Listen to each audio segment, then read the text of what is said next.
안녕하십니까. 계속해서 대구에서 전해드리겠습니다. 오늘 대구와 경북 지역은 가끔 구름이 많다가 오후부터 맑아지겠습니다.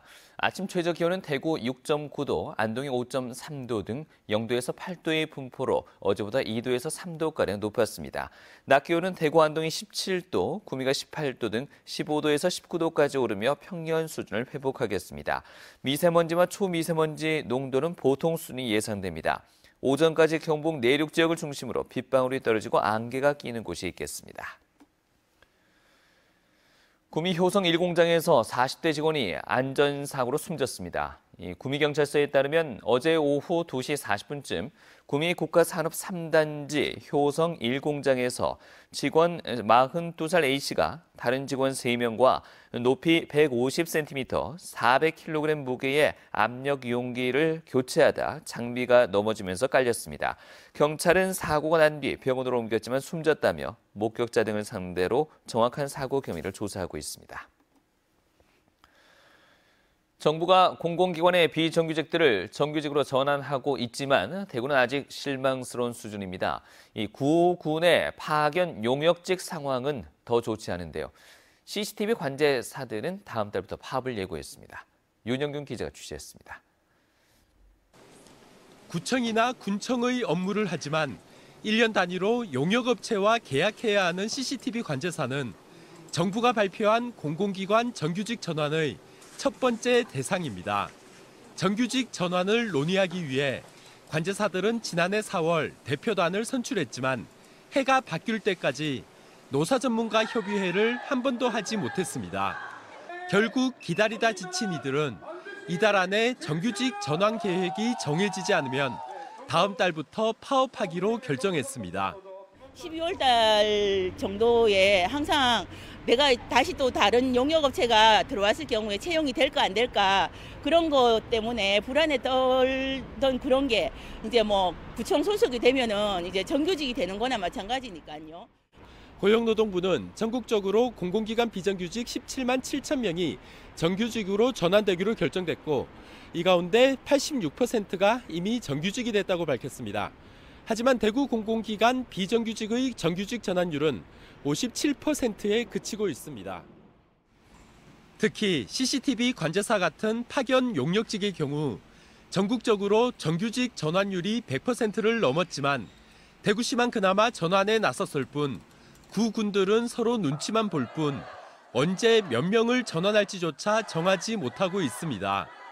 기초자치단체 전체가 파견 용역직의 정규직 전환 규모를 정하지 못한 곳은 대전과 울산, 대구뿐입니다. 예산 부족이다 내지는 이렇게 얘기를 하고 있지만 사실은 전혀 고민이 없었다라고 보시면 될 것 같고 올해 만약 정규직 전환을 하려는 의지가 있었다면 작년 예산에 반영이 됐었어야 되는데.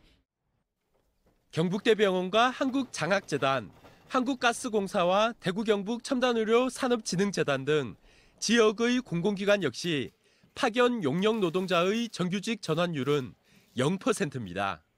MBC 뉴스 윤용균입니다. 당초 이달 15일 끝나는 산림청 대형 산불 특별 대책 기간이 이달 말까지 연장됐습니다.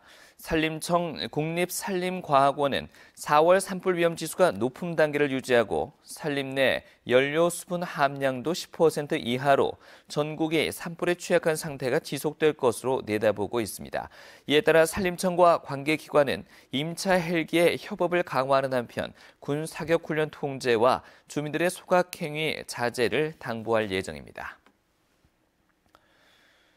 문화재청은 천연기념물 제155호인 울진 성류굴에서 1200여 년 전인 798년에 신라 화랑과 승려가 쓴 것으로 추정되는 글씨가 발견됐다고 밝혔습니다.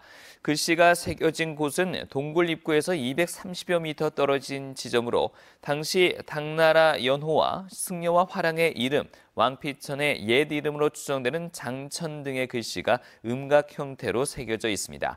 문화재청은 성류굴이 신라 화랑과 승려들의 명승지나 수련 장소로 활용됐음을 알 수 있다며 당시 정치 사회사와 화랑제도 연구를 위해 정밀 학술 조사를 진행하겠다고 밝혔습니다.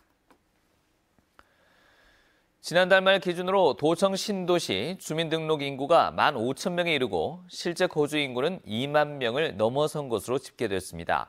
이 같은 인구 증가는 최근 새 아파트가 입주를 시작했기 때문으로 보입니다. 경상북도는 다음 달에는 소아과가, 9월엔 공립단설유치원이 개관하고 하반기 공립도서관과 대형 영화관이 개관하면 도청 신도시의 정주 여건과 여가 시설 수준이 더 나아질 것으로 기대하고 있습니다. 경상북도는 2019년도 신규 공중보건의사 221명을 새로 배치했습니다. 이들은 도내 보건소와 보건지소, 공공병원, 취약지역 응급의료기관 등에서 3년간 복무하게 됩니다. 이상으로 MBC 뉴스를 마치겠습니다. 고맙습니다.